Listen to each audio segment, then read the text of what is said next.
김영남 전 국민권익위원장이 오늘 부정청탁 및 금품등의 수수금지법, 즉 이른바 김영남법에 대해서 입장을 밝혔습니다.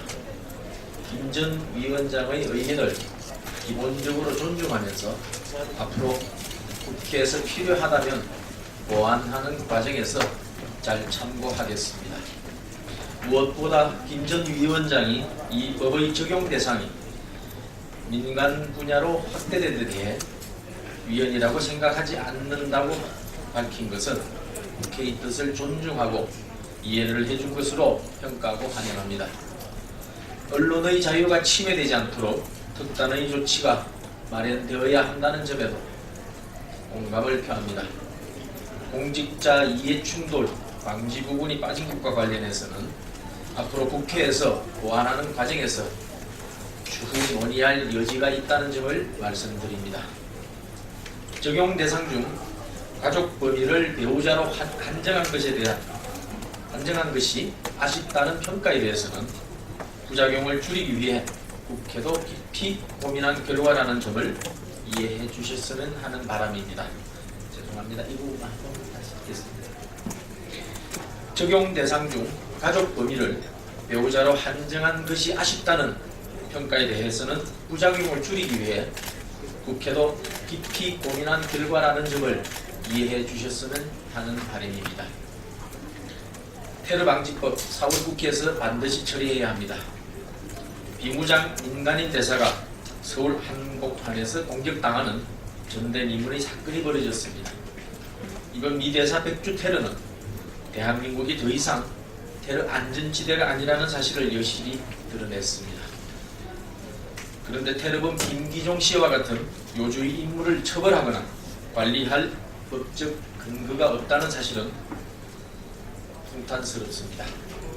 국회는 이미 새누리당 소속 의원 3명이 발의한 관련법 3건이 제출되어 있지만 논의조차 되지 않고 있습니다.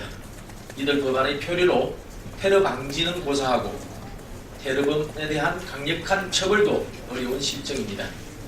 지난 5년간 국제 테러 조직 관련 활동이 50여 건이나 적발됐음에도 불구하고 강제 추방만으로 그치게 된 것은 더욱 아쉽습니다.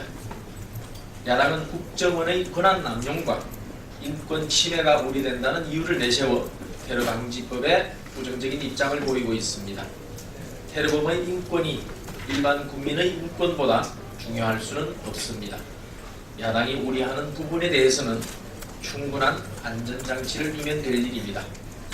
미국, 영국, 프랑스, 독일, 캐나다의 국회는 영장 없이 테러 용의자를 구속하고 통화 내용을 간청할 수 있는 강력한 반테러법을 유례 없이 빠른 속도로 처리했습니다. 우리 국회도 시대적 대세를 거슬러서는 안 될 것입니다. 국민 안녕과 세계 평화를 위협하는 반인륜 문제, 테러에는 여야가 없어야 합니다. 모두가 합심하여 안전한 대한민국, 국민의 안전을 위해 나서야 합니다. 야당의 전향적인 자세를 촉구합니다. 대통령과 새누리당은 극단주의가 아닙니다. 어제 새정치민주연합 원내대변인이 우리는 김기종과 같은 극단주의도 반대하지만 박근혜와 새누리당 같은 극단주의에도 반대한다는 논평을 냈습니다. 현직 대통령과 집권 여당을 테러 분자와 같은 반열에 올려 극단주의로 표현한 것이야말로 막말입니다. 국가 원수에 대한 호칭도 없이 이름 석자만 불러 기본 예의조차 상실했습니다. 대한민국 국민이 선거를 통해 박근혜 대통령을 선출했습니다. 우리 국민이 극단주의를 대통령으로 선출했다는 말이니까 국가 원수에 대한 모독이고 박근혜 대통령을 선출한 국민에 대한 모독입니다. 새정치민주연합의 사과를 요구합니다. 영유아 보육법 4월 내 최우선 처리하겠습니다. 새누리당 정책위원회와 아동학대 근절특별위원회는 어제 우리 아이 안심보육 대책회의를 개최했습니다. 2월 임시국회에서 부결된 영유아 보육법을 4월 임시국회에서 최우선 처리하기로 의견을 모았습니다. 4월 우선 추진될 영유아 보육법에는 논란이 됐던 사생활 노출이나 인권 침해 소지를 최소화하는 방향으로 보완해서 이달 내로 수정안을 마련하기로 했습니다. 4월 임시국회가 열리자마자 해당 법안을 최우선 과제로 삼고 본회의 통과를 위해 당력을 집중할 것임을 국민께 약속드립니다.